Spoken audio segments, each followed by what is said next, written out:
bergeser waktu yang lain. Ya. Untuk hari ini adalah materi yang ketiga terkait dengan imunitas mukosa. Ya. Jadi di slide Anda saya kasihkan lagi karena ada beberapa yang belum saya masukkan memberikan Anda, masuk nanti di buku teksnya yang bisa nanti Anda lihat textbooknya.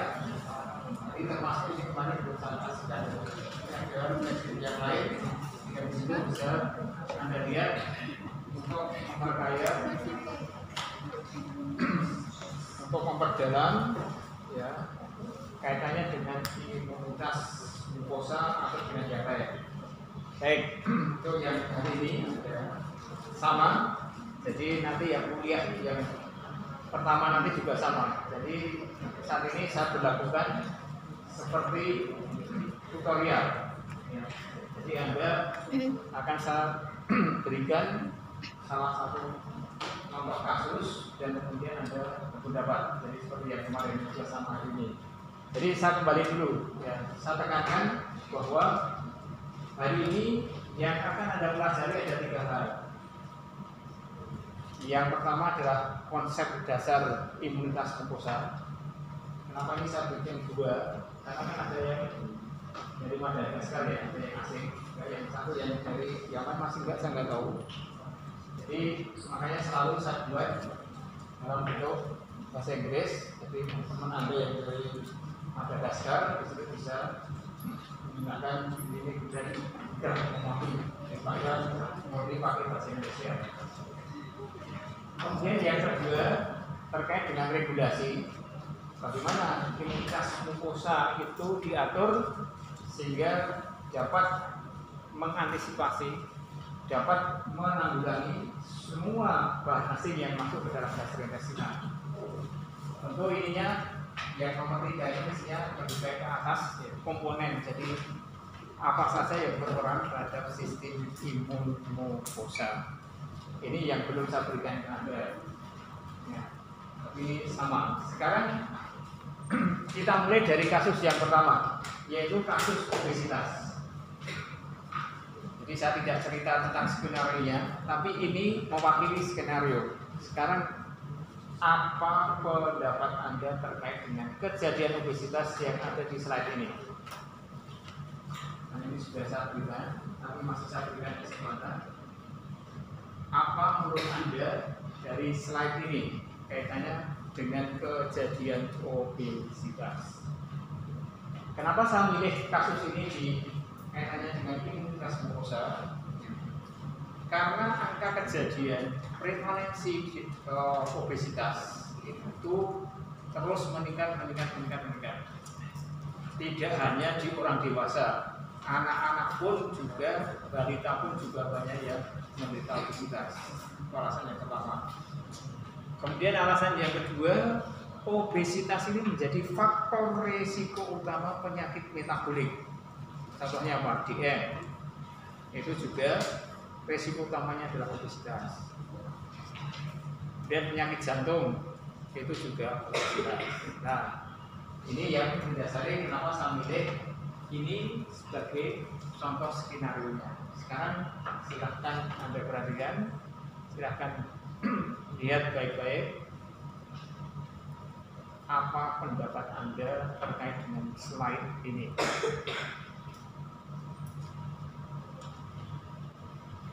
Boleh ya, Anda bebas. Kalau yang Anda ingin berkomentar langsung saja, tidak usah saya tunjuk. Nanti kalau terpaksa kayak kemarin, ya ini mulai saya biasakan dipaksa dulu. Mudah-mudahan selanjutnya nanti Anda mudah punya pendapat langsung menjelaskan. Silakan, saya berikan siapa yang mau berpendapat dulu.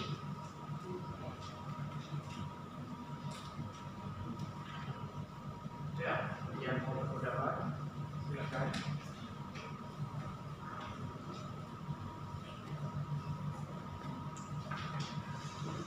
Kalau ini kan juga akan dipelajari ini ya. Siapa yang mau berpendapat? Ada yang berpendapat sebelum Belum, kalau nggak ada ya, ini saya tunjuk. Ada yang mau berpendapat?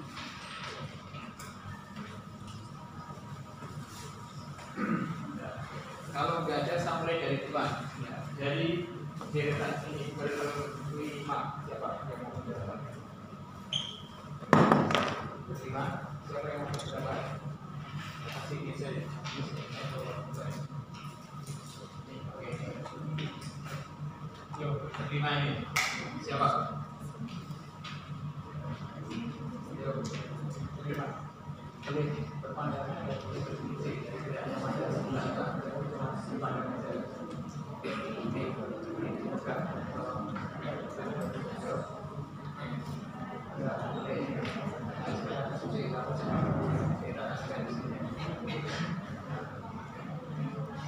ini yang satu, kemudian yang sekarang yang di sini juga sama.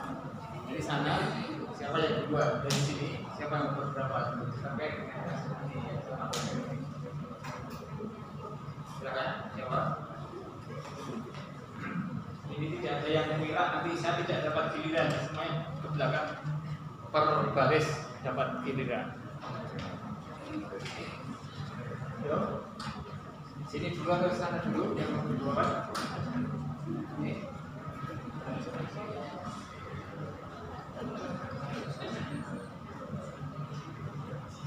Ya, ini.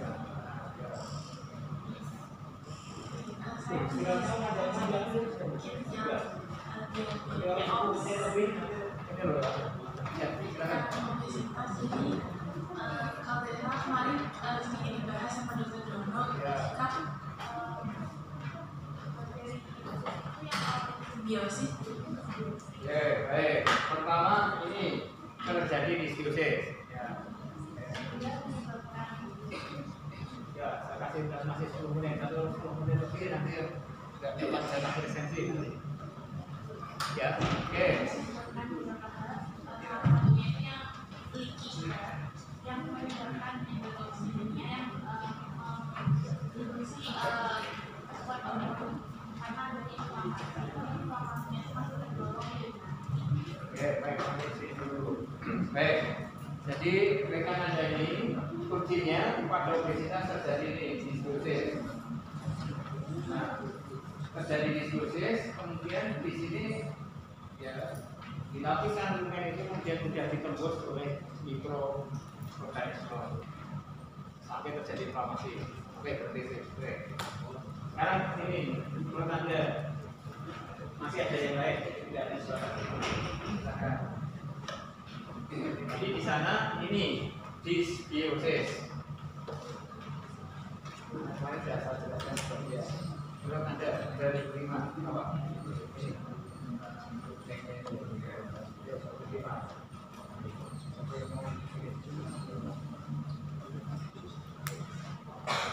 Kenapa obesitas bisa terjadi? Tadi karena disbiosis. Ya, dari sini.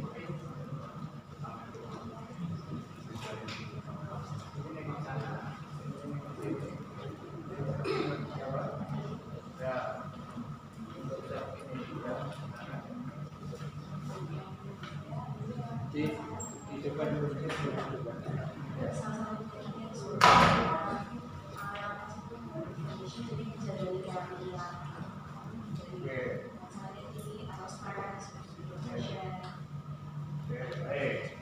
berarti yang kedua sini disbiosis, yang rekan ada dari sini adalah ini ada neuroinflamasi di sana.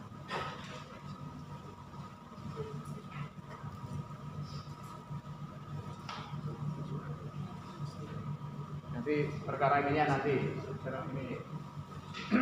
Ya, jadi ada dua, di sini neuroinflamasi, kemudian di sini disbiosis. Sekarang barisan kedua, ada lagi selain itu, selain disbiosis dan neuroinflamasi, apa yang menurut pendapat Anda selain itu ada nggak yang lain?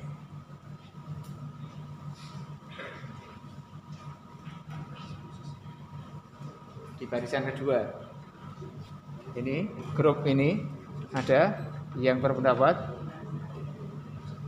selain yang disebutkan tadi sudah menyebutkan karena dysbiosis dan neuroinflamasi. Ada ini grup ini dan grup ini. Selain dysbiosis dan neuroinflamasi, apa yang terjadi pada kasus obesitas pada slide tersebut?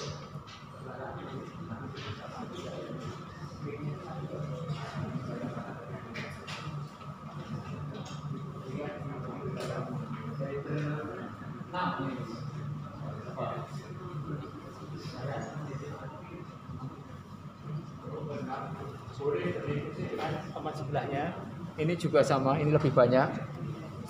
Menurut Anda, selain dysbiosis dan neuroinflamasi, pada kasus obesitas ini apa yang Anda dapatkan atau yang Anda temukan dari kasus ini?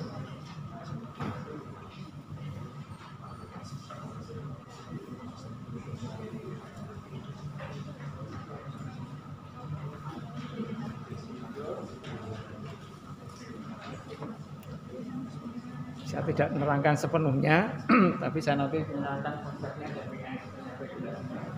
Ini Anda biar paham lebih dulu. Ada dari sini. Yuk, sini.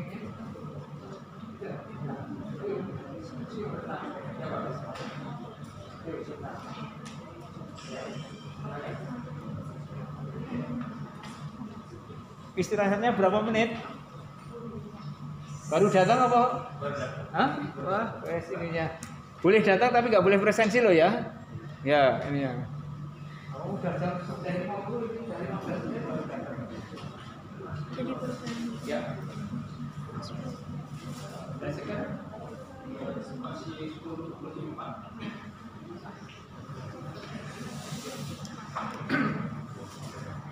Kalau itu kan untuk tutorial, kalau kuliah nggak saya berlakukan 15 menit ya. 10 jam 10 kemudian langsung satu kok nggak boleh presensi.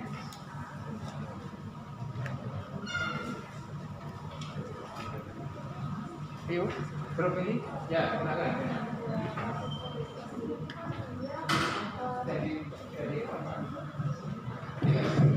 Kalau pada kasus yang obesitas sendiri itu kan dia dietnya tuh banyak makan itu. Banyak makan mengandung High fat diet itu. Oh, oke. Nah, jadi menyebabkan aplikasi dari PLRS itu kan kayak kesatuan yang ada kalau misalnya di intestinal rumah itu ini nanti kalau aplikasi dari PLRS sendiri nanti memediator kayak respon inflamasi gitu. Berarti kalau seperti yang saya jelaskan kemarin, ya itu kemudian ada TFR, itu berarti kategorinya kalau HFD itu termasuk, kemarin kan ada DEN, ada PEN, dan ada REM. Nah, berarti kalau HFD masuk,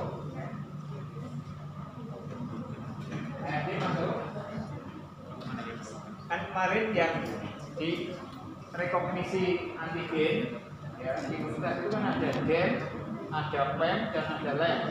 Nah, kalau high fat diet berarti masuk LEM. Ikut lifestyle di sini. Jadi ini kemudian akan dikenali oleh PRR, yaitu TRR di situ. Ya, ini sebagai bahan yang sifatnya dianggap sebagai benda asing karena ini adalah lem. Lemnya kemudian akan dikenali oleh PRR, yaitu PRR. Bapak sini ada yang Anda tangkap dari tadi, ada ini lem, ada dysbiosis, dan ada neuroinflamasi. Ada yang lain yang Anda temukan dari gambar ini.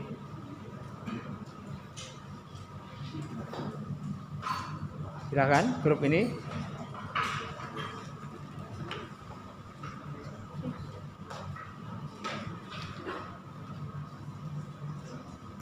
Ini masih banyak ya. Tadi baru beberapa yang sudah disebutkan rekan Anda tadi. Kelompok ini ada yang lain selain yang sudah disebutkan dysbiosis.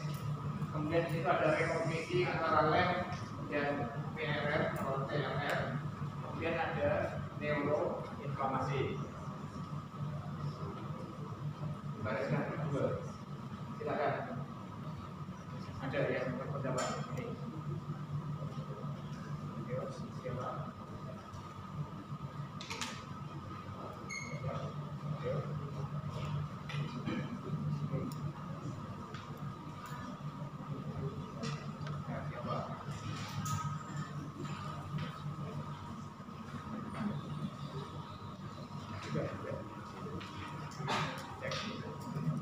Jadi dengan kasus obesitas ini kan jadi perubahan level pada neurotransmitter, terus dampaknya ke central nervous system seperti anxiety meningkat, kalau nggak ada depresi itu lebih ke emosionalnya seperti itu. Berarti ini sekarang yang dibahas adalah ada akses ini. Ya, ini berarti mewakili akses berat sama ke CNS.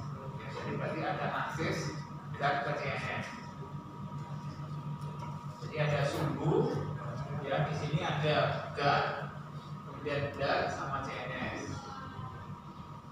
Oke, tadi ini sebenarnya masih banyak, tapi nanti satu belum keluar nanti kita lihat. Sekarang kita lihat yang kedua, sama-sama masih kasus obesitas, tapi kan ini tadi dibandingkan dengan yang normal.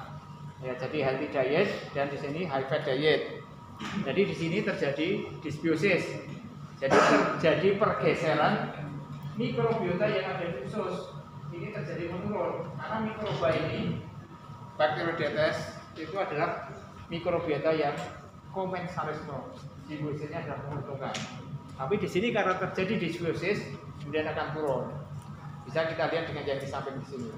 Kalau di sini dietnya normal, ya ini mikrobiota Bacteroidetes itu akan lebih tinggi dan jenis seragamnya mikroba akan lebih banyak. Ini sudah terjadi ini dysbiosis. Sekarang ke gambar berikutnya. Sekarang khusus hanya obesitas. Apa menurut Anda? Sekarang kita lihat yang gambar berikutnya. Ini berarti sekarang di barisan 3. Kanan dan kiri. Apa yang Anda mau sampaikan atau apa pendapat Anda di slide obesitas yang berikutnya? Ini siapa? Tadi kan saya semua. Sekarang ini. Silakan diskusikan dulu. Kebetulan ini cewek semua, jadi ada 5. Menurut pendapat Anda ini, sekarang kita masuk ke kasus obesitas yang kedua. Apa menurut pendapat Anda?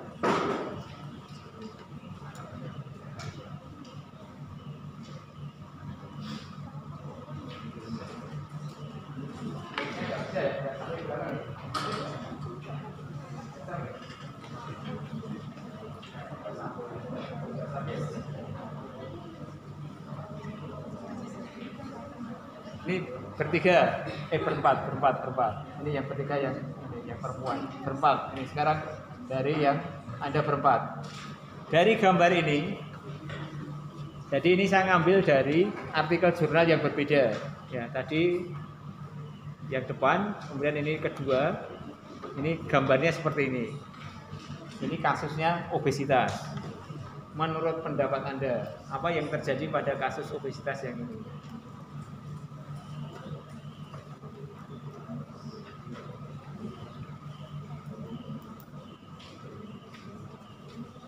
Yuk, berempat.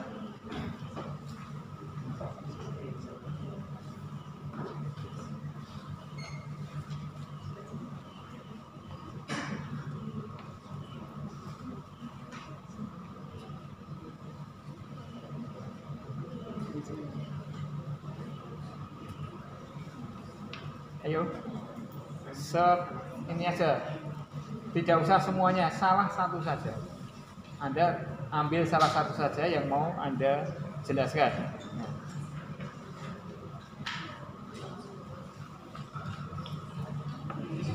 Ya.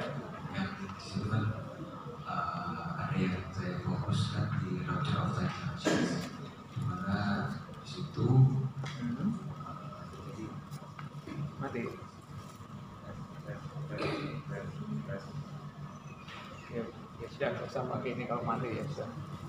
Jadi intinya terjadi rupture of spike junction di mana lebih mudah untuk mikrobiota yang dari lebih mudah dari luar terjadi infeksi ke dalam. Ya. Kira-kira ini penyebabnya apa? Penyebabnya di situ. Iya. Karena ini kenapa kok ini terjadi rupture? Karena ada yang immune cells Ke atas. Ini di atasnya ini ada apa? Di atasnya ini antibiotik. Maksudnya? Antibiotik itu kan untuk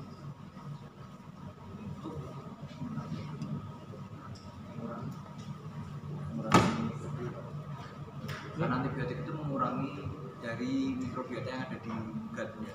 Ya. Baik. Jadi rekan Anda ini mengatakan ya. Jadi ini karena terjadi ya hubungan antar sel yang ada di lapisan mukosa usus itu terjadi rupture, ya di situ terjadi kerusakan karena penggunaan antibiotika yang tidak bijaksana. Kenapa tidak bijaksana?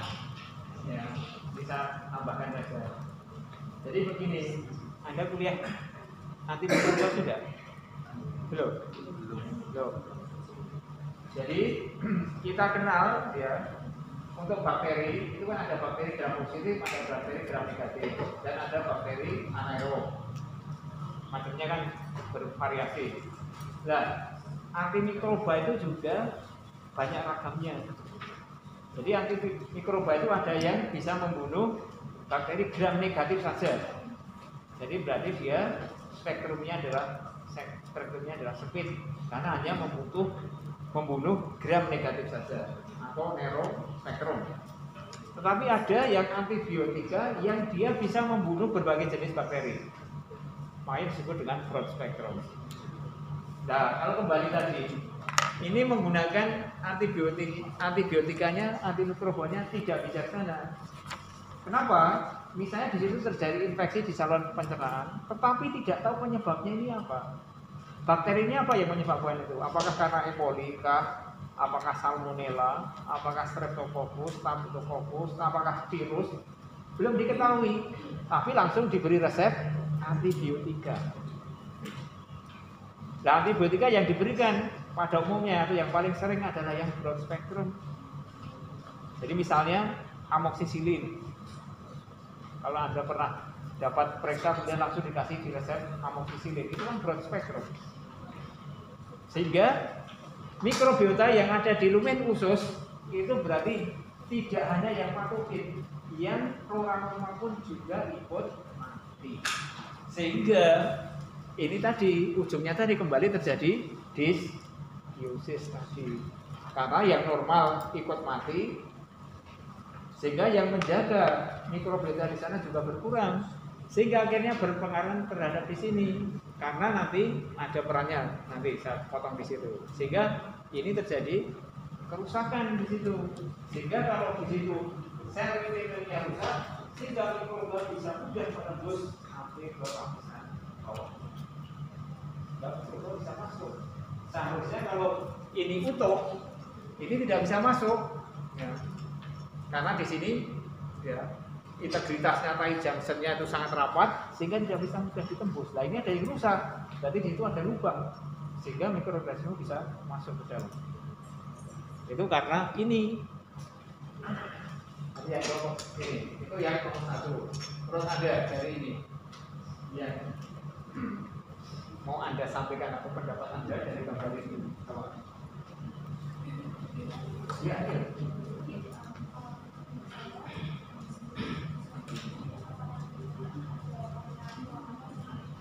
Nanti sudah ya. Karena yang ini. Jadi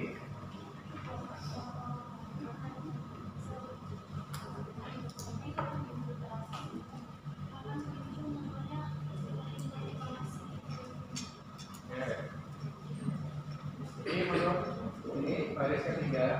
Tadi yang di sana karena ini penyebabnya adalah penggunaan antibiotika yang berlebihan atau tidak bijaksana. Kalau dari ini dari sini Dilihat dari IFAD dietnya tadi.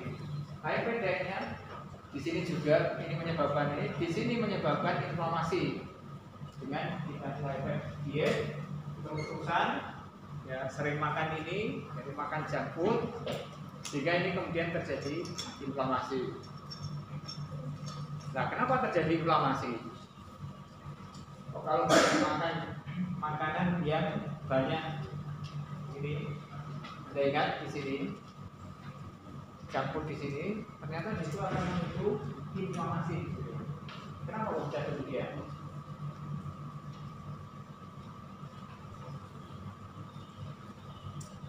Tadi ini sudah dijelaskan di depan tadi.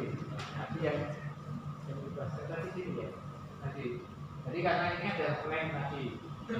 Nah, kalau lem kemudian dikeluar tadi, lem kemudian akan berinteraksi dengan TLR. Nah, kalau berinteraksi dengan TLR akan terjadi inflamasi dengan keluarnya sitokin proinflamasi. Nah, di sini ada sitokin proinflamasi. Mana? Ada di sini. Tapi ini milik siapa? Sitokin yang dikeluarkan ada interleukin 6, ada interleukin 1 beta. Itu dari mana keluarnya? Sitokin itu. Apakah itu langsung dikeluarkan oleh tadi yang memiliki TLR tadi alias makrofag? Ya, ini PR-nya di situ. Nanti kita jawab di belakang.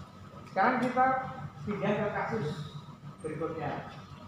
Sekarang kasus alergi. Tadi sudah sampai ketiga ya. Sekarang kasus alergi. Sekarang di baris keempat. Ini paling banyak tulisannya. Nah, ya. Silakan. Ini kebetulan ini pria semua. Nah, terserah siapa yang ini. Pada kasus yang berikutnya ada alergi. Karena ini kaitannya dengan imunitas mukosa juga. Kenapa alergi muncul? Ini kebetulan juga orang semua. Kenapa ini muncul alergi? Sama kasusnya tadi. Yang obesitas karena ada pergeseran ini, eubiosis dan dysbiosis. Eu itu artinya adalah normal. Ya. Jadi di situ biosis itu berarti ada interaksi antara makro, dalam hal ini adalah interaksi mikrobiota dengan usus kita. Makanya disebut dengan biosis. Tapi kemudian interaksinya disebut dengan simbiosis. Nah, sementara yang di sini ada kejadian, di situ ada gangguan, simbiosisnya tidak jalan. Karena tadi ada yang mati, yang orangnya atau bukannya, sehingga terjadi pergeseran. Di sini adalah jelek atau tidak semestinya, sehingga simbiosis tidak jalan. Nah, sekarang kita lihat pada kasus alergi. Apa yang Anda dapat disampaikan untuk baris keempat, kiri dan kanan? Silakan.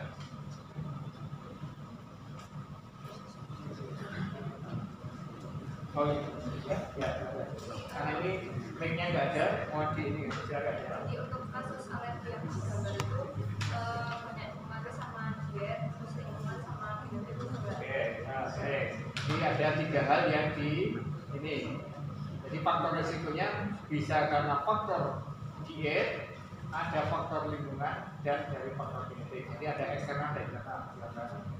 Kalau diet itu misalnya kayak yang eubiosis itu karena dia banyak makan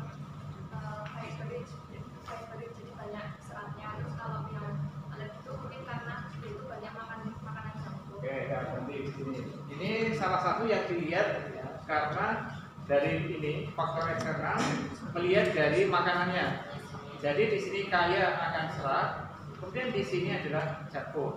Nah, di depan tadi juga ada. Tadi tidak ada yang sampai ke sini. Makanya tadi saya tunggu dari tadi itu tidak ada yang sampai ke sini. Ini di sebelah ini ada istilah probiotik dan ada istilah prebiotik. Tapi ini sudah masuk ke sana. Sekarang kelompok ini, apa bedanya prebiotik dan probiotik? Ini untuk lanjut ke ini fiber rich food sama junk food. Sekarang apa bedanya prebiotik dan probiotik? Khusus kelompok ini, pro itu kira-kira apa artinya ya? Kelompok ini pro berarti biota. Nah, sekarang Anda artikan. Nanti kalau prebiotik berarti ya, secara arti kata betul, pro mendukung, setuju terhadap biota. Tapi sekarang definisinya probiotik adalah apa ini?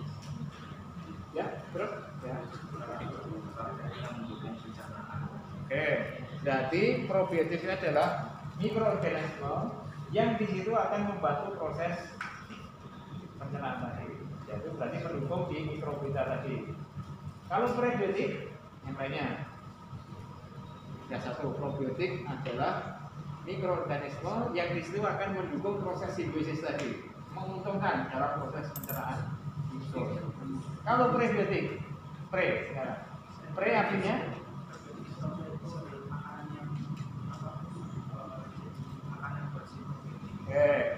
berarti prebiotik itu berarti di sini ada makanannya. Jadi makanan, sumber makanan yang digunakan oleh biotik tadi. Pro-nya tadi adalah organismenya, pre-nya adalah makanannya. Jadi makanan yang mana? Yang makanan untuk dikonsumsi oleh mikrobiota. Jenis makanan apa yang akan dikonsumsi oleh mikrobiota? Nah, kita sudah seperti ini. Serat di sana yang berperan. Nah, sekarang caranya dulu. Ini untuk ini kita bicara situ. Anda pernah kuliah metabolisme karbohidrat? Pernah? Di metabolisme, Anda sudah dapat kuliah metabolisme karbohidrat? Sudah. Nah, serat ini masuk kategori yang mana? Jadi karbohidrat. Anda sudah kuliah metabolisme karbohidrat, serat itu masuk karbohidrat yang mana? Ini implementasinya sekarang. Jadi dulu nggak kepikiran ini apa, kuliah untuk apa, ini untuk ini dan seterusnya. Sekarang ini saatnya. Berarti mau jawab sini, serat ini berarti masuk kategori karbohidrat yang mana? Seperti ini. Kalau tidak saya pindah di belakang. Ada yang menjawab? Ada yang menjawab? Mana? Kalau serat ini masuk kategori karbohidrat yang mana?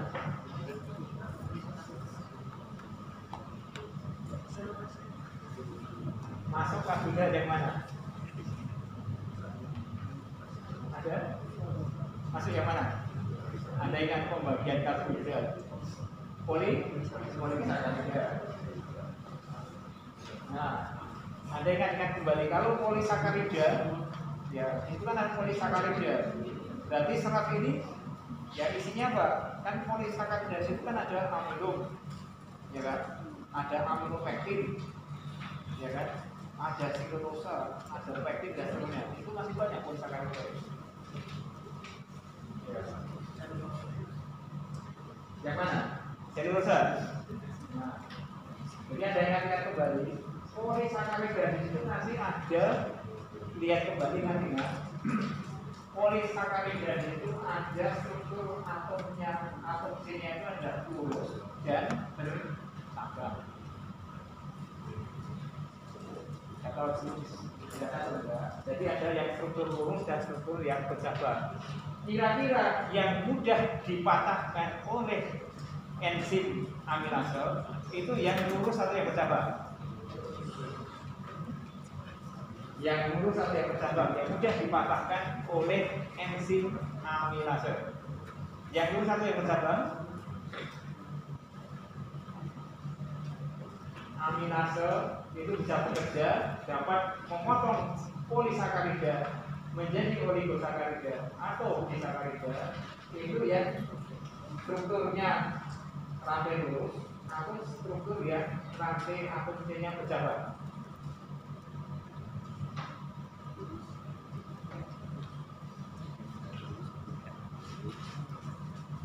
Terus ada kira-kira yang lurus atau yang bercabang? Yang lurus atau yang bercabang? Yang lurus atau yang bercabang?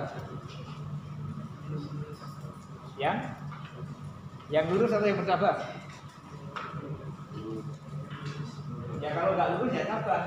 Ini dua. Ya, saya kan lurus atau cabang. Ini yang paling mudah itu untuk simplifikasi. Ya, ini adalah yang bercabang. Karena ada cabang-cabangnya kan sudah lepas. Nah, kalau yang lurus ini kuat ininya. Termasuk selulosa tadi adalah yang lurus di situ. Jadi makanya susah dipatahkan. Jadi Anda ingat-ingat kembali ya. Jadi di karbohidrat itu kan ada 3 klasifikasi. Yang pertama karbohidrat sederhana, yang di situ isinya ada monosakarida dan disakarida. Ini yang mudah sekali. Kalau monosakarida jelas tidak usah pakai aminase karena sudah berbentuk monosakarida. Khususnya nanti kan glukosa. Cuma sumber energi kan glukosa yang dipakai. Disakarida dengan enzim disakaridase, entah maltase, entah laktase, entah sukrase, itu kan bisa memotong menjadi monosakarida. Ini berarti nanti yang menjadi gula, kemudian gulanya naik. Terus kemudian kategori yang kedua, berarti yang lebih dari 2. Kalau disakarida kan berarti 2 monosakarida. Kalau yang lebih dari 2, sebutannya adalah oligosakarida. Ini juga oligosakarida, ini juga susah dipotong. Beda dengan yang disakarida. Terus yang ketiga polisakarida tadi. Nah, makanya yang serat itu adalah rametagon, polisakarida yang terus. Nah, serat nanti di sini dibagi menjadi 2. Ada yang serat yang larut dalam air dan ada serat yang tidak larut dalam air. Ada 2 jenis itu. Ada soluble sama insoluble di situ. Tapi sama-sama baik soluble maupun insoluble ini susah dicernahkan oleh enzim aminase. Jadi enzim aminase kita tidak mampu mencernahkan serat. Makanya kita tidak pernah mendapatkan energi dari serat karena kita tidak bisa mencernahkan. Jadi yang tadi dari sumber sederhana atau dari yang polisakarida, tapi yang tadi yang cabang tadi itu yang bisa diambil glukosanya. Nah, berarti kalau sampai di sini siapa yang bisa mencernahkan itu? Yang bisa mengubah serat ini khususnya adalah serat yang larut. Kalau yang serat tidak larut itu nggak bisa. Tetap nggak bisa. Makanya kalau begitu kita makan ada serat yang tidak larut, keluarnya nanti masih utuh. Ya. Ingat-ingat kalau nanti kita makan sayur, lah kok keluar fesesnya kok masih berbentuk sayur, lah karena di situ seratnya tidak larut, nggak bisa dicernahkan. Nah, yang mencernahkan tadi, yang serat yang larut tadi adalah mikrobiota. Makanya makanan yang mikrobiota itu adalah serat yang kita makan, itu yang dia gunakan untuk menyediakan energi untuk mereka tetap hidup kelangsungan hidup. Jadi nanti prosesnya adalah fermentasi. Jadi ada proses fermentasi di sana. Jadi ini kemudian yang kita tiru. Makanya ada beberapa makanan yang kita konsumsi itu difermentasi lebih dulu. Apa contohnya? Ya, apa? Tape. Nah, tapi di sana ada proses fermentasi. Tetapi di sana bukan bakteri, tapi jamur. Ya kan tape itu di sana yang fermentasi adalah Saccharomyces. Saccharomyces itu bukan bakteri. Ada enggak yang makanan difermentasi pakai bakteri? Ada, apa? Tempe. Tempe itu juga ragi, termasuk ke jamur. Di situ rhizopus. Yogurt. Nah, yogurt itu di situ menggunakan bakteri yogurt. Atau yang mudah ada. Yang ini mungkin, tapi saya mohon maaf ya, saya bukan promosi, bukan.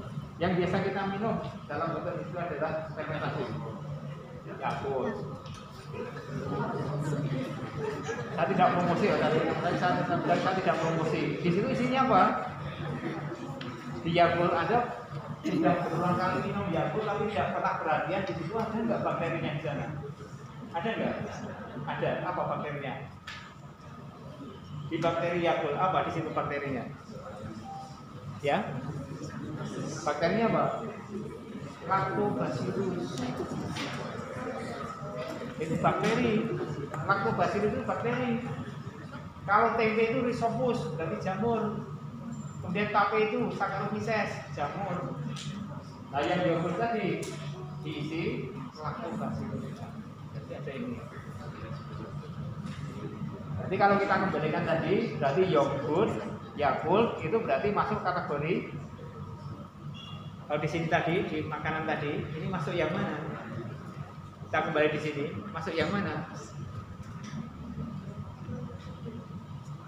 Kalau tadi ada minum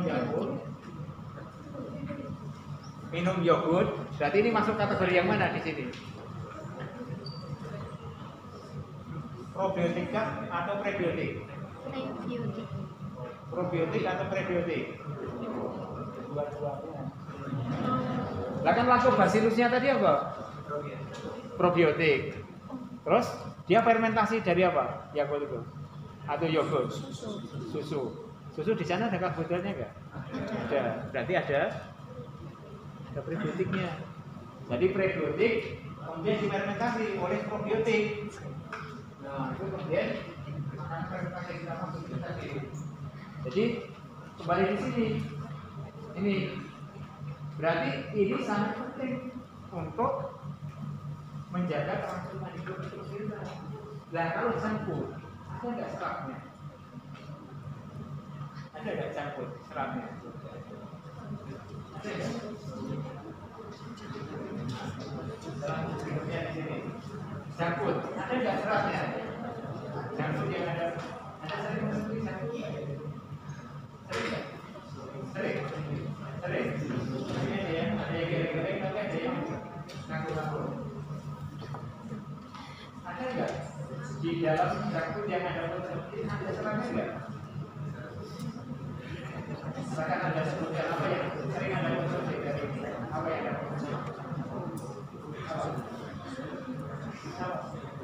Berdua ini tadi sini mengaku sana geleng-geleng. Apa yang ada konsumsi yang campur? Apa yang bekerja berapa? Ya. Kalau makanan Korea itu masih jangkut ya? Saya tanya dulu. Kalau ada kan biasanya bukan makanan Korea loh. Nah, jangkut kan bukan. Namanya ada jangkut. Ada enggak makanan Korea tapi ada seratnya enggak?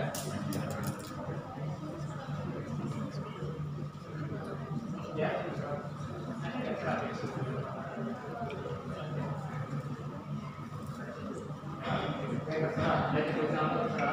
Jadi sumber seratnya itu dari mana? Sumber serat makanan kita dari mana? Ada dua. Nah, tadi apa kimchi? Ada nggak sayurnya? Ada. Buahnya? Ada. Terus yang banyak apa di sana? Ya. Ayo. Oke. Kemudian campur yang lain. Yang ada makanan kimchi. Yang sini ada makanan jamu.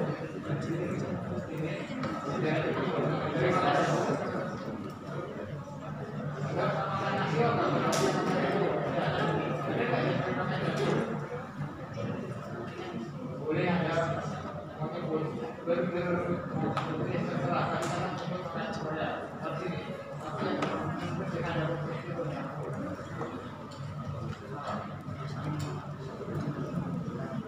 nggak pernah pakai fry kan nggak pernah ya ini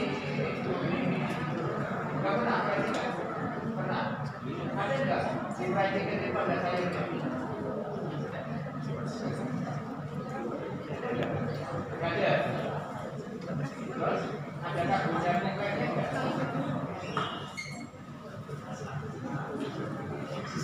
jadi kalau kembali ke sini tadi ya tadi ada makan ayam goreng tadi, tidak ada sayurnya, tidak ada seratnya.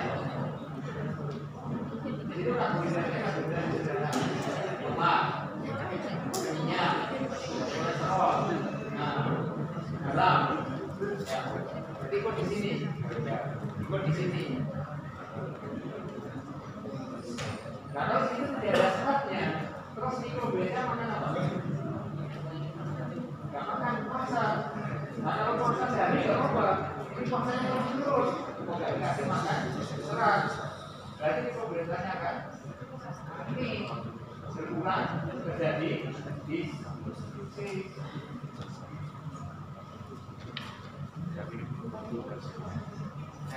Saya menekankan di sini aja. Ya, maksudnya saya tekankan di sini. Berarti apa artinya makan serat? Kadang-kadang kan memang di edukasi itu selalu ini makan serat sehari sekian. Tapi tidak pernah kenapa harus makan serat? Mungkin tidak dijelaskan sampai sana. Masalahnya makanya harus agak usah makan serat ya makan serat. Nanti tidak mau dicari. Ya, berikutnya kaitan ini. Itu tadi baru ini. Untuk terjadi alergi. Kalau ini tadi sudah kaitannya dengan serat dan campur. Sekarang yang lain kalau kelompok ini dan kelompok sini. Diskusi tadi sudah diskusi dari ini. Silakan, apa yang mau kita tanya? Silakan dari ini. Selain campur dan ini tadi sudah. Silakan. Ya. Faktor kelahiran dan menyusui. Silakan.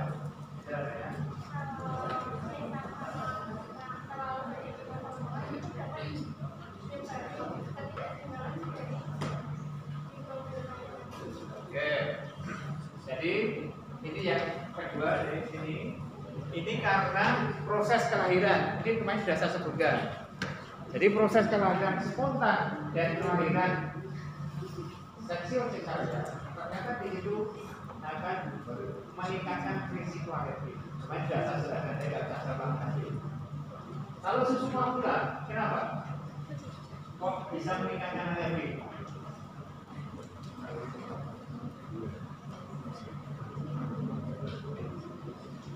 Susu formula ada seratnya enggak? Susu formula, susu sapi itu ada seratnya enggak? Susu formula ada seratnya enggak? Enggak, saya enggak pernah lihat di komposisinya, enggak pernah saya lihat. Ada lihat nanti di susu formula. Isinya apa? Di susu formula isinya apa? Iya, ini dalamnya. Di dalam susu isinya apa? Di susu formula isi yang paling banyak adalah gula. Gula. Nah, gula. Berarti ini monosakarida. Nah, berarti sama dengan campur tadi. Banyak gula. Dua laktosa.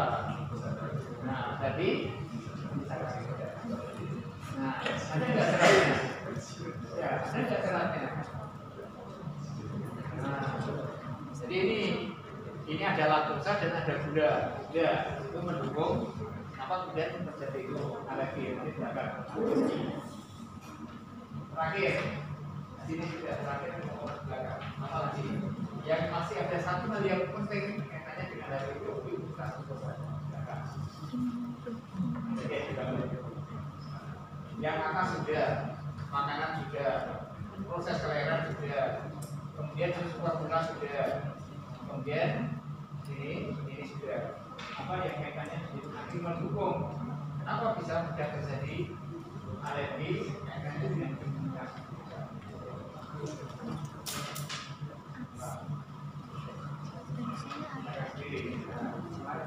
Biar dapat ini. Apa? Silakan.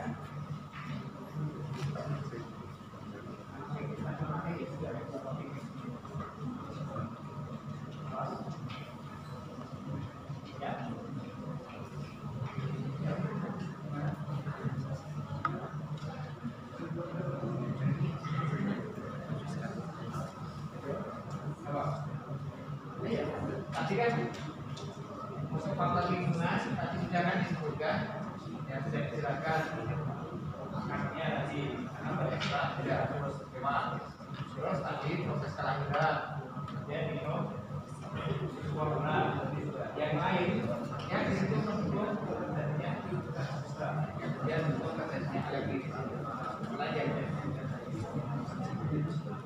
Antibiotik, gimana kalau antibiotik? Antibiotik.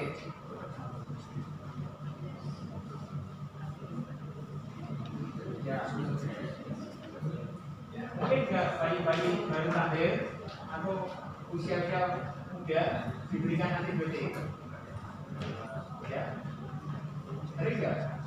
Sering. Nah, berarti kasusnya sama seperti tadi. Berarti ini yang mikrobiotiknya mati karena dikasih antibiotik, ya terjadi disbiosis. Satu lagi, selain antibiotika, ya. Ya, izin gimana? Ayo, kalau saya ini, kenapa izin? Ya, kenapa izin? Nah, saya berikan gambaran begini. Higienis itu, contohnya begini. Kalau pas kita sudah makan, sebelum makan, apa yang kita lakukan? Ya, tujuannya apa? Jadi meminimalkan.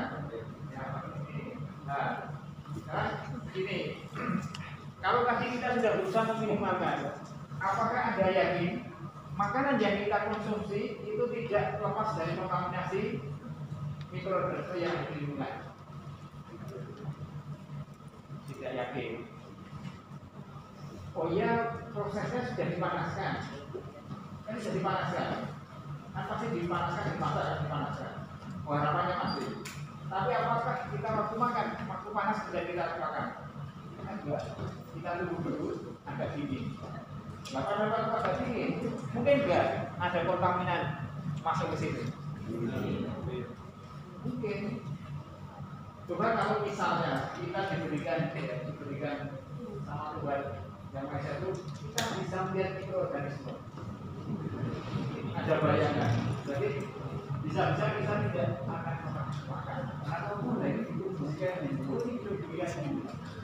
ini ada bakterinya, ini ada virusnya. Kita nggak akan jadi makan dan ketakutan lebih dulu. Kalau masuk gimana ya nanti ini dan seterusnya. Nah, dan kita beruntuknya kan tidak tahu itu, sehingga ini ada atau tidak dengan kita makan. Kemudian yang kedua, kalau kita mungkin sudah diajarkan. Sekarang contohnya Bapak Ibu petani, entah di sawah entah di ladang. Mas jam istirahat, mereka langsung cuci tangan nggak kalau mau makan? Kita kan nggak tahu. Mungkin ya ada yang cuci tangan, tapi ada yang tidak.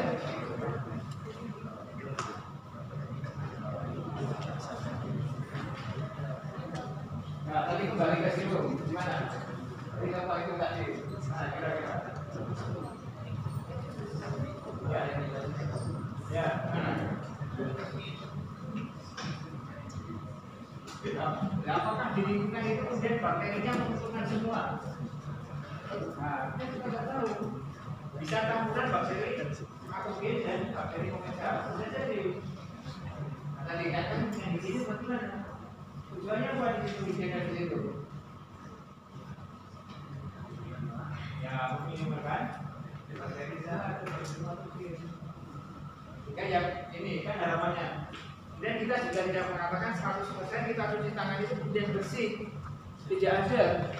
Ya, itu hanya iklan. Iklan yang menyesatkan. Bahwa ini membunuh 99,9%. Itu bohong sama sekali. Tidak ada bahan yang bisa mematikan 100% saja. Ya, kan sering ada lihat iklan ya kan 99% menggunakan sabun ini mati bakterinya. Ya, ini iklan itu tidak pernah ada yang benar, kebanyakan omongannya salah. Ini termasuk juga. Ya, tapi tujuannya hanya kita meminimalkan, mengurangi bakteri yang jahat dari patogen sehingga tidak ikut makanan, sehingga tidak itu. Tapi nanti juga ada, wah saya nggak pernah cuci tangan juga sehat-sehat. Ya kan kalau ditanya bahwa kita itu, wah saya makan nggak pernah cuci tangan, bisa langsung makan aja, tapi dia nggak pernah sakit. Nah, jadi di situ prosesnya semua bukan dari situ, termasuk sistem imun kita. Nah kalau sistem imun kita kuat, walaupun itu ada bakteri, kan tidak ada masalah. banyak hal di situ ya. Jadi ini kadang-kadang itu kemudian menjadi pembenar. Jika kalau dikasih tahu, ya sudah saya nggak usah cuci tangan, saya cuma makannya hari tangannya kotor ya nggak ada masalah. Selama di situ sistem imunnya kuat, mungkin tidak ada masalah. Tapi kan kita tidak tahu. Suatu saat sistem imunnya turun, tangannya kotor, ini bawa masuk semua, jadilah dia diare misalnya. Kan bisa terjadi. Nah itulah yang dimaksud yang higienis tadi. Ya. Nah, jadi di sini ini ada keseimbangan ini. Ini yang nanti kita bahas ada di sini. Di situ nanti ada peran limfosit yaitu T helper. Di sana ada T helper 1, ada T helper 2, ada T helper regular. Nah kalau alergi berarti yang dominan adalah ini T helper 2. T helper 2 ini namanya limfosit. Ada di situ ada limfosit. Kalau T helper 2 dominasinya adalah limfosit B. Kenapa limfosit B? Karena akan menghasilkan IgE. Makanya terjadi alergi karena terjadi peningkatan antibodi IgE. Nanti kuliahnya di bersensitivitas, saya tidak membahas lebih lanjut di sini. Nah kalau nanti T helper 1, berarti ini nanti akan terjadi inflamasi tadi. Karena T helper 1 ini nanti akan melibatkan neutrofil di sana. Berarti terjadi kerusakan kelanjutan dari bahan-bahan yang masuk tadi. Kalau T helper 1. Nah, berarti kalau kondisi yang sini itu yang banyak adalah P regulatory. Inilah yang mempertahankan itu menjadi sehat. Kemudian lapisan mukosanya menjadi tight junction-nya tadi rapat, sehingga tidak mudah tembus. Kita menjadi lebih baik dibanding yang kemudian tadi ini. Ini sebagai gambaran tadi. Jadi ini kasus yang saya sampaikan itu masuk ke imunitas mukosa. Kenapa imunitas mukosa itu penting? Kita lihat. Ada sudah praktikum ini. Anatomi, histologi, gastrointestinal. Sudah.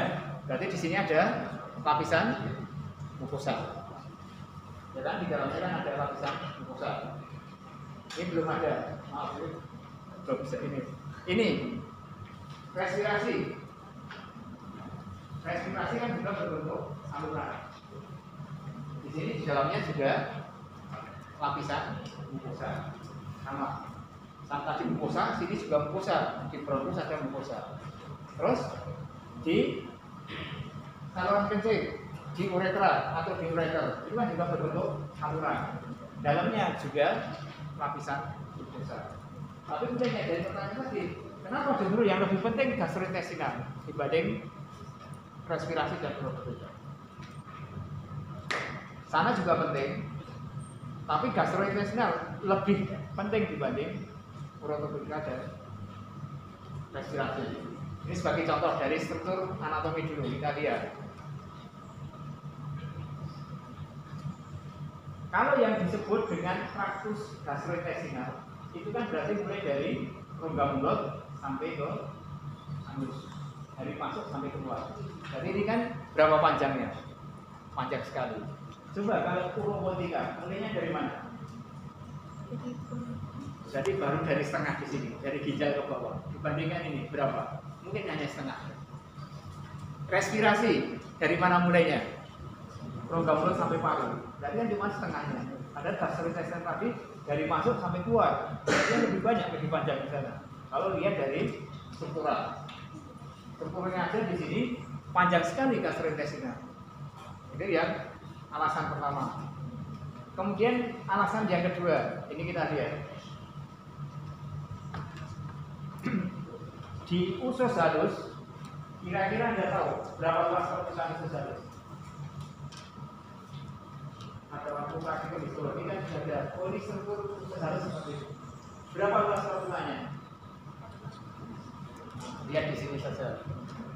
400 meter persegi. Ruangan ini berapa meter persegi? Ruangan ini berapa? Paling mungkin 6 kali 6 kemungkinan. Kalau ini berapa? 400 berarti 4 kali 10. Bisa kita bayangkan. Satu rumah itu hanya usus halus. Satu rumah 400 meter persegi. Ya, kita bisa bayangkan. Ini letaknya cuma di perut kayak gitu sampai 4 kali. Bahkan gitu melekuk ada pilih, mikrofili dan seterusnya. Nah, itu kan melipat-melipat. Coba kulit kita ini kan ada di semua tempat kulit. Nah, ternyata kulit itu hanya 200. Kulit itu lebih kecil ini ya. Ya. Ini berapa? Usus halus itu 200 kalinya dibanding kulit. Tadi kulit berapa? Nah, saya kita bayangkan ya. Nah, berarti tadi makanya kalau lebih penting, ya wajar di situ. Ini hanya baru di satu lokasi di usus halus. Yang berikutnya ada ingat di sel-sel imun kan ada salah satunya adalah limfosit. Berapa banyak limfosit yang ada di gastrointestinal? Jumlahnya. Kalau kita misalnya dianggap 1000 jumlah, nanti kalau resalek kan di situ ada jumlah limfositnya. Nah kalau limfosit itu kita anggap 1000, 75% limfosit itu ada di gastrointestinal. Standar saya 1000, berarti itu 750-nya ada di satu tempat. Berarti yang di lain tempat hanya 250. Nah kalau kita kembali begitu, kalau kita mau ini secara ini ekstrem, berarti sumber penyakit itu ada di karena kita ini kalau kita lihat alasan yang kedua ya di situ ini.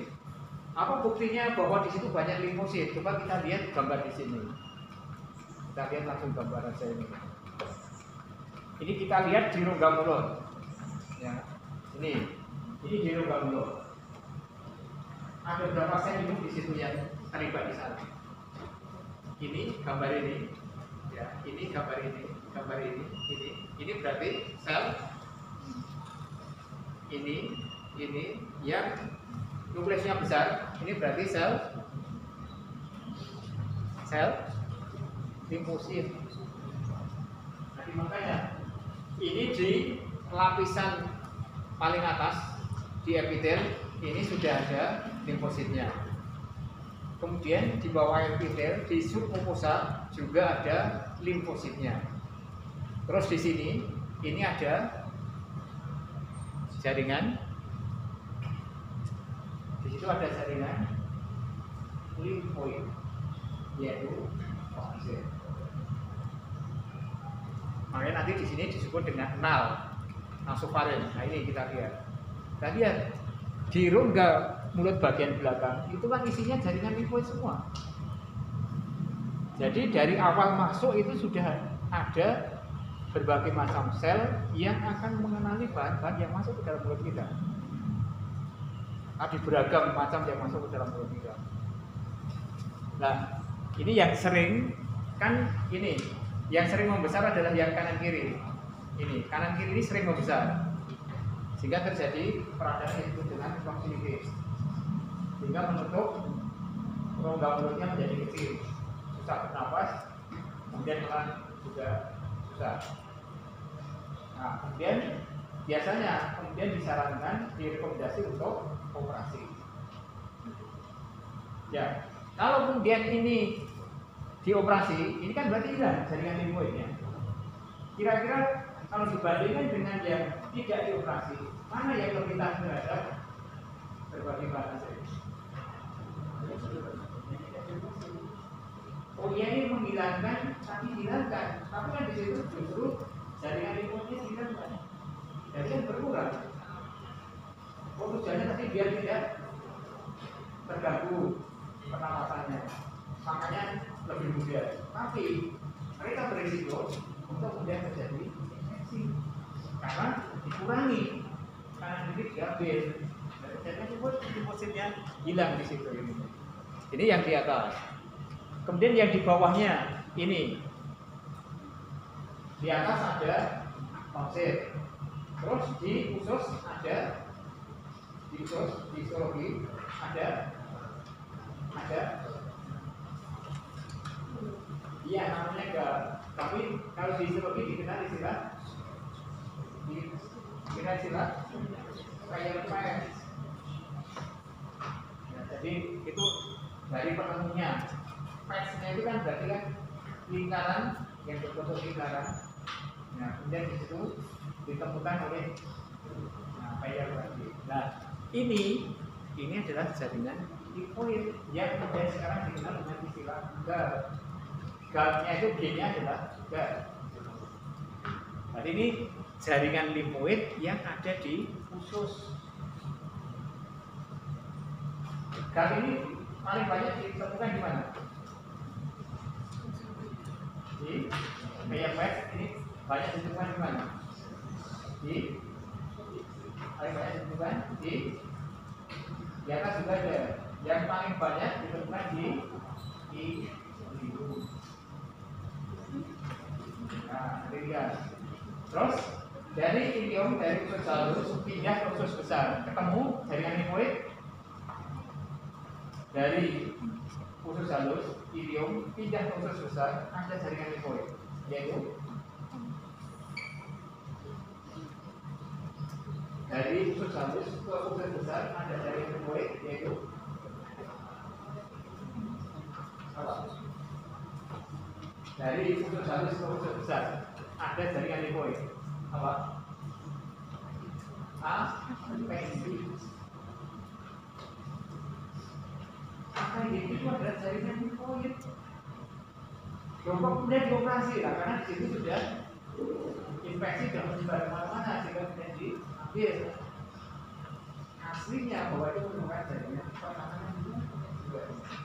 itu yang berada di submukosa. Belum nanti yang ada di bawah, yaitu di submukosa. Di situ ada limfonodus.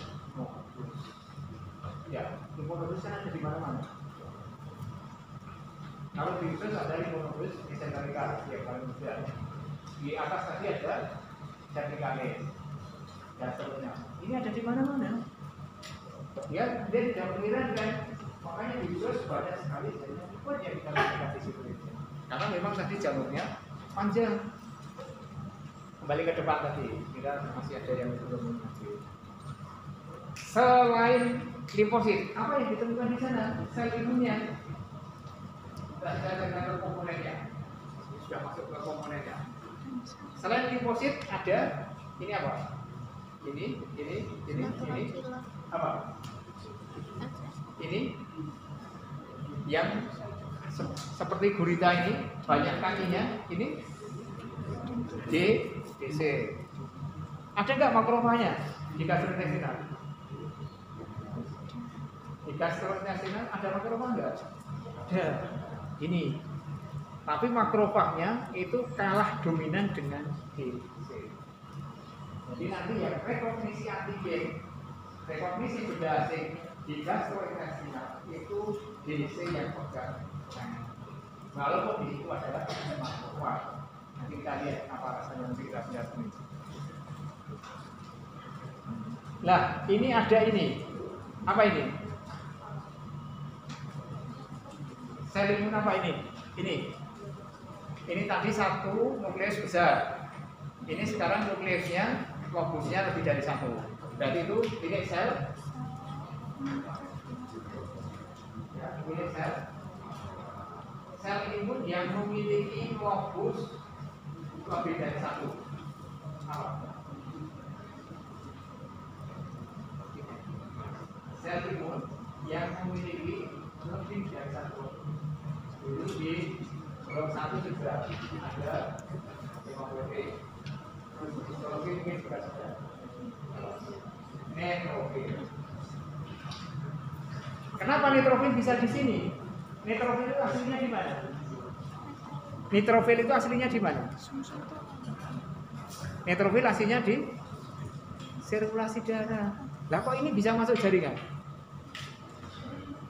Nah, kalau tadi sudah makrofag itu memang tempatnya di jaringan. Kita geser ke sini. Jadi ini biar Anda ya akan jelas ini ya.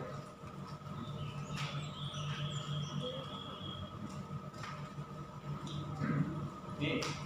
Jadi makrofag itu ya, adanya di jaringan normal.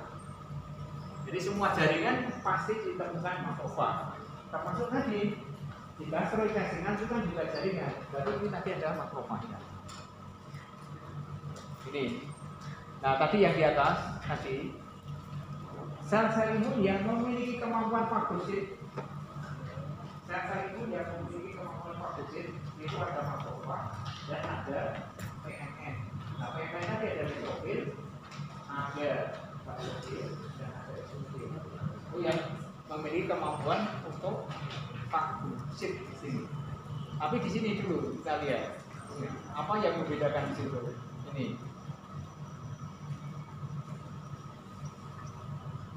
Jadi PMN letaknya itu termasuk neutrofil yang ada di dalam saraf. Ini ada 3. Nah 3 ini yang memiliki kemampuan fagosit yang paling kuat itu adalah neutrofil. Makrofag kalah dengan neutrofil. Kemampuan fagositnya. Jadi kemampuan memakan benda C. Tapi ada tetapinya. Tetapi dia hidupnya pendek. Jika walaupun dia kuat, nah kalau kemudian kalah banyak dengan benda asing, fungsinya mati. Jika makanya ada timbul push seperti kemarin. Terus yang ketiga, PMN itu neutrofil, khususnya neutrofil, dia tidak ada di jaringan sel. Jadi tidak ada neutrofil itu kemudian nyasar ke jaringan bakteri tadi. Kalau sampai ada neutrofil di jaringan, berarti di situ ada proses masuknya benda asing. Jadi pada kondisi patologi satu kondisi ada bahan asing yang masuk ke jaringan, neutrofil bisa migrasi dari pembuluh darah kemudian masuk ke jaringan. Ini yang tidak dimiliki yang lain. Ini kekhususan di sini. Nah, tadi kembali ke tadi. Jadi makrofag dan granulosit atau PMN tadi ini sudah saya sampaikan yang kemarin.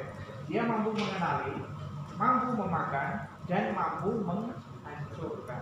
Jadi makrofag dan neutrofil selain makan, tapi dia akan menghancurkan. Makanya mereka neutrofil datang ke jaringan karena akan menghancurkan benda asing masuk. Yang makan tadi jadi makan makrofag. Tapi dia makrofag di gastrointestinal tidak memiliki kemampuan untuk menghancurkan. Jadi dia bisa mengenali dan makan. Nah setelah makan ini kemudian disampaikan ke DC. Jadi yang berperan di sini adalah dendritic cell. Dendritic cell sudah mengenali, makanya kemudian neutrofil juga masuk lewat DC, bukan makrofag secara langsung. Jadi yang berbeda. Karena kalau makrofag di situ memiliki kemampuan menghancurkan, berarti kalau kita setiap makan apapun, berarti ada terjadi respon inflamasi di gastrointestinal. Padahal kan tidak. Nah itu karena makrofagnya mandul, karena tidak memiliki kemampuan menghancurkan. Ini yang membedakan tadi. Ya, jadi ini tidak dimiliki yang lain akhirnya. Nah, sekarang kalau di situ di gastrointestinal itu didominasi oleh dendritic cell. Dari mana asalnya dendritic cell? Dari mana DC itu berasal? Yang ada di jaringan. Dari mana asalnya?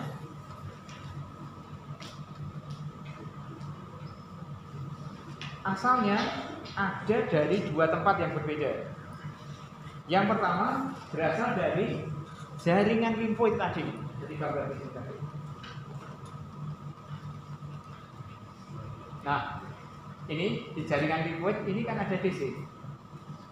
Nah, berarti DC asalnya dari sana. Makanya tadi kalau contohnya dari tonsilnya di operasi, appendixnya dioperasi. Terus siapa yang mengenali kalau di situ ada benda asing yang masuk? Tinggal gal tadi. Appendixnya sudah tidak ada, di sini sudah tidak ada. Siapa yang mengenali? Makanya tadi rentan infeksi, nah ini tidak ada mengenali, sehingga dia bisa langsung lolos begitu saja, karena tidak dikenali dari awal.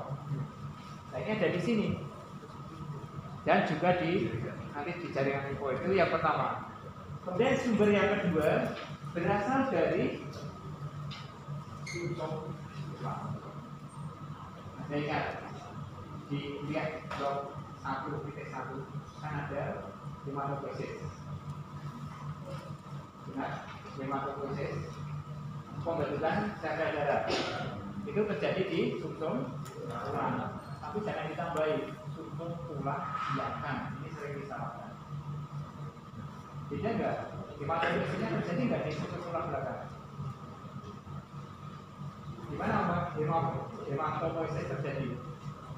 Di sumsum tulang panjang, tapi bukan yang belakang. Ini sering disalahkan.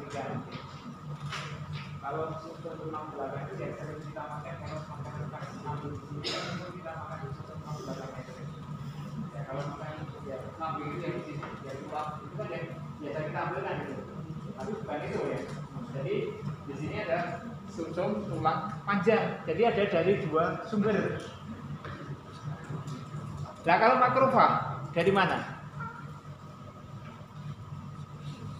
Dari dinding sel dari dua, satu dari jaringan lipoid yang ini lokal, kemudian yang sistemik berasal dari sumsum tulang. Kalau makrofag dari mana? Dari mana makrofag?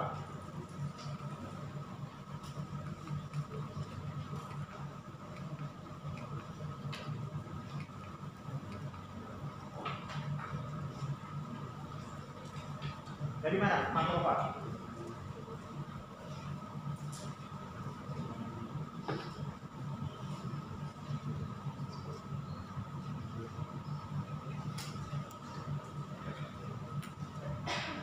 Dari mana makrofag? Itu sudah ada tulisannya. Ini juga salah. Makrofag juga dari dua tempat. Ya. Ini, ya.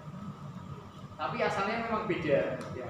Maksudnya, ini asalnya juga dari hematopoiesis tadi di sumsum tulang, tapi di awal dia sudah langsung migrasi ke jaringan. Tapi yang kedua dari ini di sirkulasi tadi kan ada PMN dan ada monosit. Kan ada monosit. Nah, monosit itu kalau nanti keluar dari sirkulasi masuk ke jaringan berubah menjadi makrofag. Jadi ada dari sumber ini. Ini kekhususannya, kenapa dia memiliki kekhususan ini? Nah, sekarang kita masuk mekanismenya. Bagaimana kemudian dendritik sel itu bisa mengenali benda asing yang masuk? Di mana lokasinya kalau dia bisa ini? Ini ada di 4 tempat. Yang pertama adalah M-cell. Jadi saya kembalikan ke gambar depan dulu. Jadi di lapisan epitel, di lapisan mukosa itu selalu kita dapatkan M-cell. Jadi M-cell itu beda dengan sel epitel. Jadi kalau di lubang mulut, epitelnya apa? Di lubang mulut. Jadi epitelnya di lubang mulut. Nah di sela-sela squamous ini ada M-cell. Jadi M-cell ya. Jadi M-cell ini ada tempat masuknya. Jadi ini sudah beda. Yang lain itu rapat semua. Hubungannya satu sel dengan yang lain rapat. Kemudian ada di antara itu ada M-cell. Lah M-cell ini ada pintu masuk. Kalau tadi ada bahan-bahan tadi tidak masuk ke situ. Jadi pintunya lewat situ. Begitu lewat masuk M-cell, di bawahnya sudah ada DC di sana. Sehingga sudah mudah dikenali. Itu yang nomor 1. Kemudian yang nomor 2 tidak lewat M-cell, tapi yang nomor 2 ini ada ini. DC tadi kan kakinya banyak, seperti berita, kakinya banyak. Nah, ini ada kakinya yang menjulang lewat celah akar sel epitel, kemudian masuk ke lumen khusus, sehingga tangannya sudah kelihatan. Badannya tidak kelihatan, tapi tangannya sudah ada di lumen. Jika begitu lewat, ini kan bisa nyambung di situ. Ternyata tangannya banyak, tidak ada satu salah. Sehingga di sini makanya pertahanannya adalah berlapis-lapis. Kemudian yang ketiga, ada goblet cell. Anda tahu goblet cell? Anda ingat sel kublet? Ingat. Apa itu sel kublet? Apa itu sel kublet? Ingat. Apa sel kublet? Ingat. Di histologi sudah ya praktikum itu apa? Fungsi dari sel kublet. Yang ingat kembali. Apa fungsi dari sel kublet? Ada yang masih ingat apa fungsinya sel kublet? Nah, menghasilkan fungsi, menghasilkan mukus. Namanya sel lapisan mukosa. Berarti lapisan epitel itu dilapisi oleh musin atau mukus. Mukus itu kayak apa? Kira-kira gambarannya mukus itu musin, gambarannya. Itu ada musin, ada mukus. Gambarannya seperti apa mukus itu?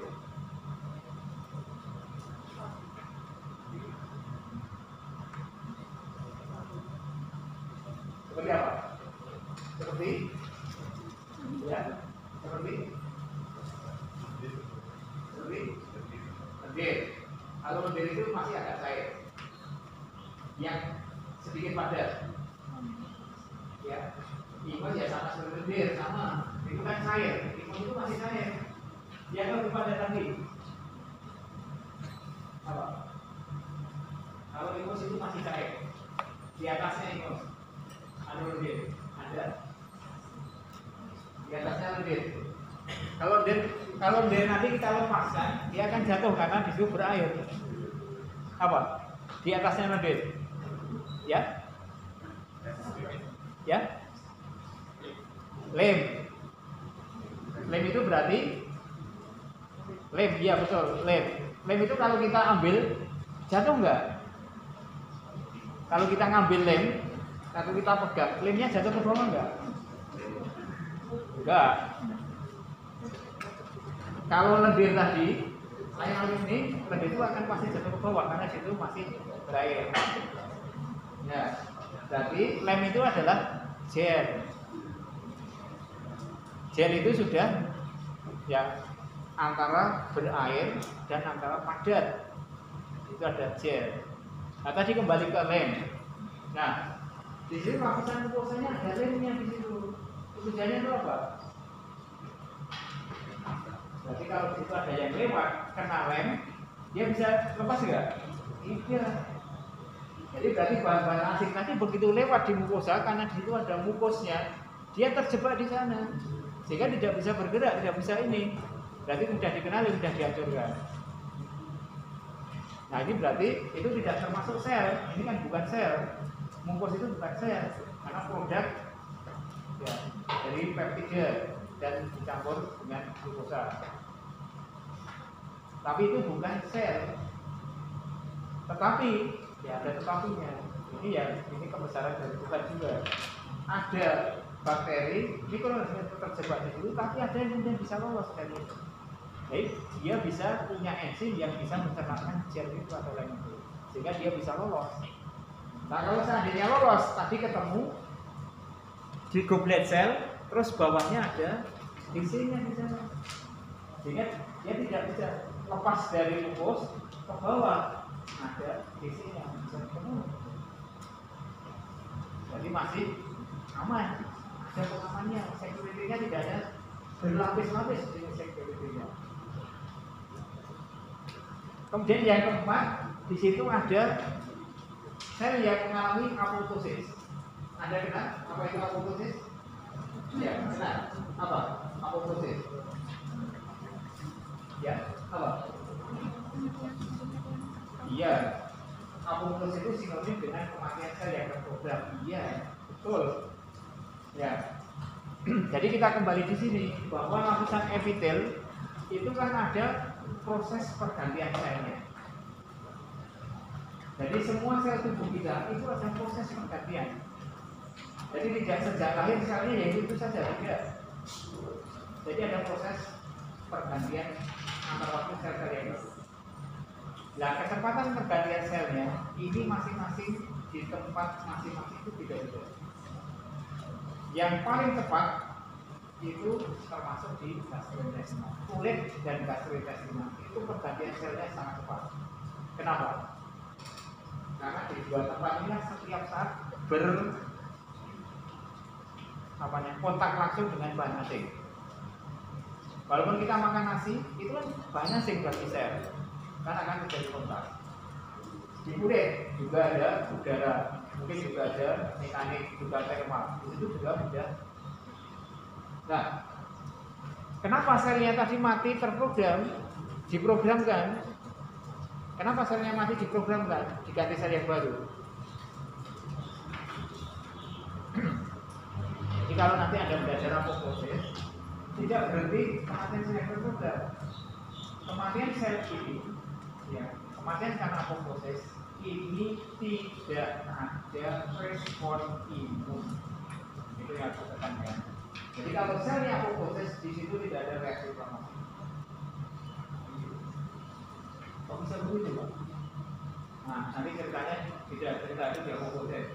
Tapi intinya di sini, kalau ini selnya mati, ini di situ tidak ada respon inflamasi. Tapi yang sel mati, selnya kan mengecil.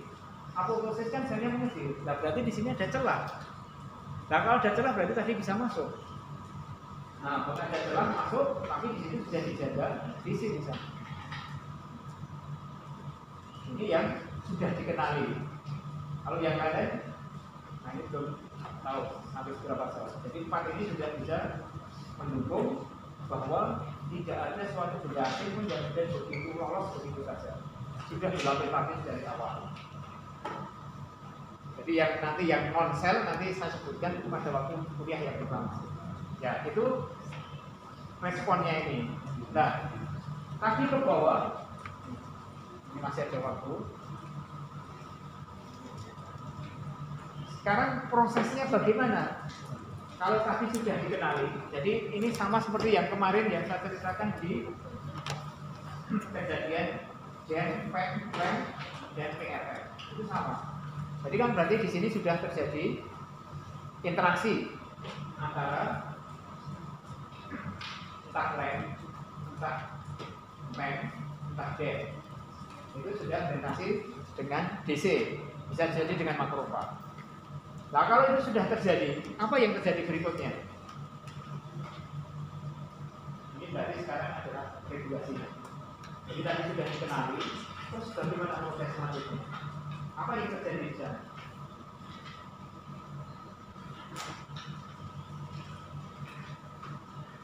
Jadi prosesnya setelah dari sini, ini sudah interaksi, sudah ada fragmentasi. Nah, ini ada dua kemungkinan. Ya. Pertama, ini adalah ini. Artinya apa ini? Berarti DC yang sudah aktif itu kemudian migrasi masuk ke limfonodus. Nah, di limfonodus karena ini teraktivasi, di sini ada kumpulan limfosit B dan limfosit T.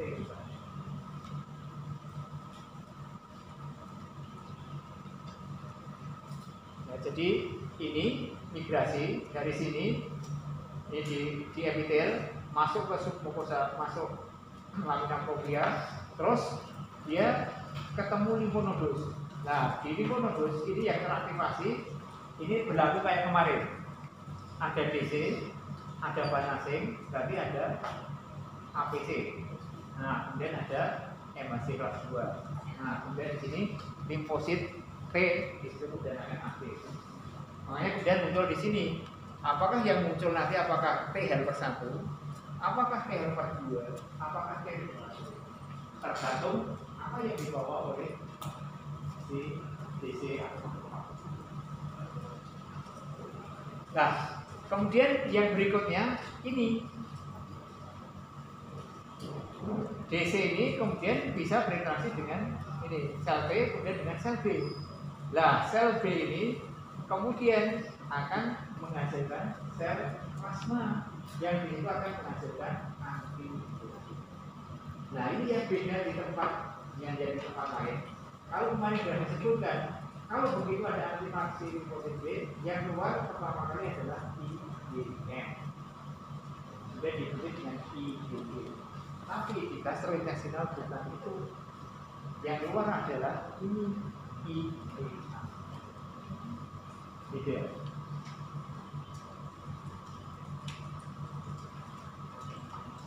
Ini yang untuk kasus normal. Jadi kalau yang keluar IEA, maka di situ tidak akan terjadi reaksi inflamasi dan seterusnya, tidak ada pengajuran dan seterusnya. Nah, kemudian IEA ini kemudian akan keluar masuk ke dalam lumen. Nah, cara yang paling mudah mengukur IEA di gastrointestinal itu menggunakan saliva. Ya, kalau saliva kan di situ bisa dikeluarkan. Coba kalau kita menggunakan cairan yang ada di usus, tapi harus pakai cara invasif. Kalau kita di mulut, tinggal ngambil ludahnya untuk mengeluarkan. Kita pakai invasif dalam masukan alami. Kita bisa mengukur IEA. Nah, jadi di sini nanti yang menentukan untuk T ini yang keluar apa? Apakah T helper 1 yang dominan, ataukah T helper 2 yang dominan, ataukah T regulator? Itu nasibnya yang akan menyebabkan apakah terjadi inflamasi atau tidak adalah itu. Dari dasar ini sama tadi prosesnya. Gambar ini sama. Jadi prosesnya nanti ini. Jadi prosesnya nanti yang menentukan tadi yang keluar apa? Apakah T regulatory, ataukah T helper 1, ataukah T helper 2? Nanti yang membedakan di situ. Sesuai dengan yang masuk tadi. Yang masuk apa di situ? Nah, kalau yang masuk tadi memang alergen, ya nanti T helper 2 yang akan diaktifasi di situ. Sehingga nanti akan keluar IgE tadi. Jadi tergantung apa yang masuknya tadi. Kalau T helper 1, berarti nanti akan terjadi penghancuran. Yang di situ selnya sudah terinfeksi oleh bakteri atau dan seterusnya tadi. Nah, kemudian kalau yang muncul T regulatory ini, berarti yang muncul efeknya adalah toleransi. Jadi toleransinya bisa dari besar dan kemarin. Yang kedua adalah toleransi dari gastrointestinal. Makanya kita makan sebanyak apapun tidak pernah alergi, karena itu sudah toleran. Yang keluar adalah T regulatory. Tapi ada sebagian orang makan kedua kali, ketiga kali, kok kemudian muncul alergi tadi, dimana ada alergi makanan. Nah, ini yang keluar yang aktif adalah bukan T regulatory, tapi justru T helper 2. Nah, sekarang mesti pertanyaannya, kenapa kok makanan yang masuk itu kemudian bisa menyebabkan T helpernya yang dominan, kok tidak T helper 1 atau T helper 2? Itu mesti yang menjadi pertanyaan. Terus yang kedua, tadi makrofag memiliki kemampuan untuk menghancurkan. Ya, makrofag memiliki kemampuan untuk menghancurkan bahan asid yang masuk. Tapi di gastrointestinal dia mandul, tidak punya kemampuan untuk menghancurkan. Kenapa?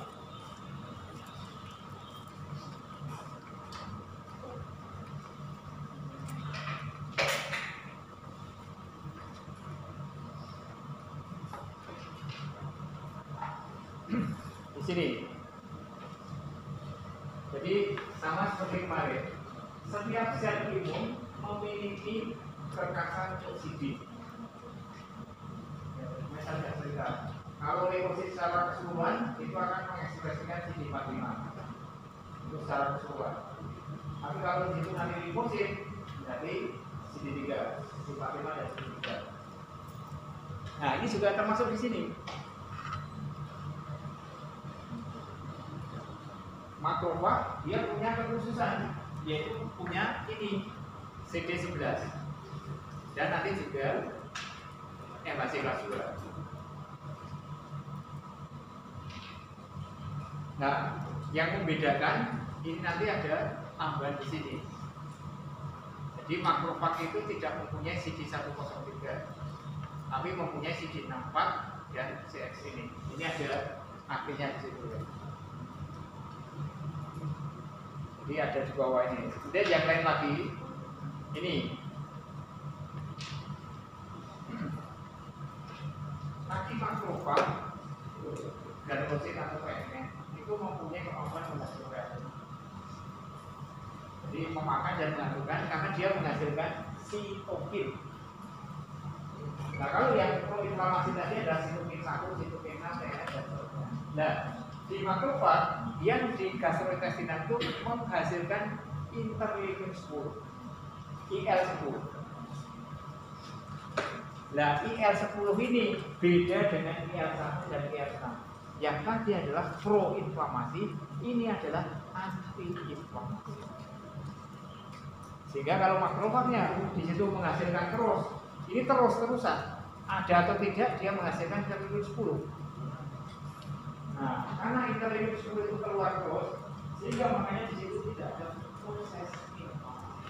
Ya, di sini yang akan muncul nanti adalah ini, dia toleran terhadap antigen tadi. Kalau coba di tempat lain, nah itu akan interleukin 10 tidak ada, sehingga dia akan menghancurkan. Yang keluar adalah sitokin proinflamasi, bukan interleukin 10. Ini yang penyebabnya tadi kenapa toleran, karena ini mandul ininya. Nah, kemudian yang penyebab kedua selain dari ini tadi, UGA tadi mungkin saropati juga. Kalau waktunya memungkinkan. Yang kedua adalah peran dari ini tadi.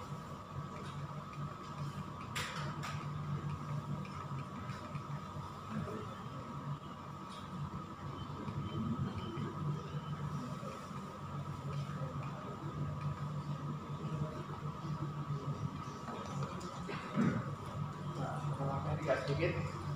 Sekarang peran yang kedua kenapa dia menjadi toleran adalah peran dari mikrobiota. Tadi sudah di sini ada yang pro dan ada yang anti. Tadi sudah dijelaskan di depan tadi. Ya, yang kita lihat cuma ini saja. Waktunya. Ini. Kita kembali ke sini.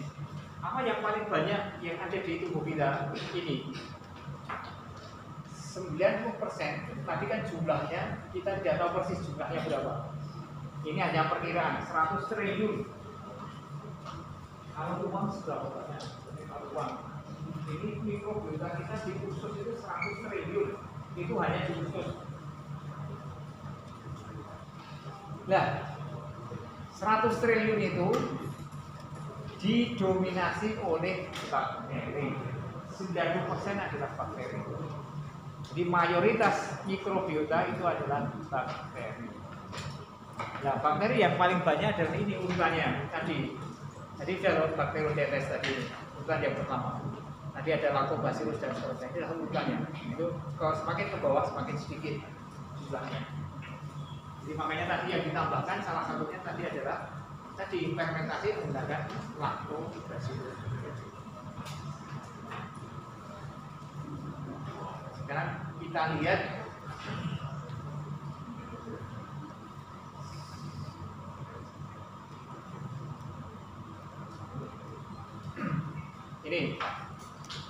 ini ada bakteri komensal yang dari tadi, yang dari tadi. Nah, berarti bakteri tadi sumber makanannya apa? Serat. Nah, seratnya difermentasi. Jadi ini beda dengan yang kita. Serat yang difermentasi oleh ini bakteri menghasilkan short chain fatty acid. Anda tahu apa itu short chain fatty acid? Short chain fatty acid, SCF. Apa itu SCF? Apa itu SCF? Sedikit lagi, satu slide lagi. Apa itu SCF?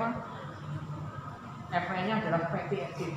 Nah, SC-nya short chain. Nah, siapa yang termasuk short chain fatty acid? Siapa yang termasuk kategori short chain fatty acid? Ya, GABA. GABA itu adalah gamma amino butyric acid. Ya, butyric acidnya ya asam butirat itu masuk short chain fatty acid. Tapi asam butiratnya bukan GABA-nya. Jadi asam butirat. Anda ingat-ingat kembali di tata nama lemak. Kalau satu berarti sebutannya asam. Kalau satu karbon COH berarti namanya asam. Satu karbon saja. untuk lemak hanya 1 karbon. Namanya? Dulu nggak belajar kimia kok. Ya. Asam kornia. Itu kalau C-nya 1. Kalau 2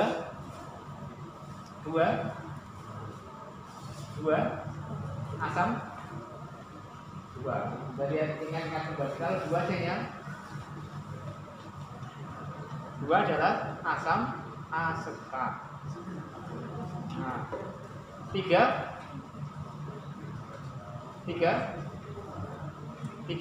asam, penamaan asam organik. Ingat kalau 3 kalau itu bromnya alkana, kalau 3 berarti propana. Kalau asam berarti asam propiona. Kalau 4 butirat tadi. Nah, yang short-chain fatty acid yang mana? Ya berarti ini termasuk semua. Ini kan rantai pendek semua, cuma 2, 3, 4, 5 kan berarti rantai pendek. Nah ini hasilnya, ini short-chain fatty acid ini apa fungsinya? Nah ini menjaga integritas epitel kita. Oh berarti epitel menjadi lebih kuat. Tadi kembali. Oh berarti tadi kalau banyak makan serat, kemudian menghasilkan short-chain fatty acid, ini kemudian akan mempengaruhi kestabilan atau mempengaruhi integritas dari epitel. Epitelnya menjadi lebih tangguh, lebih kuat.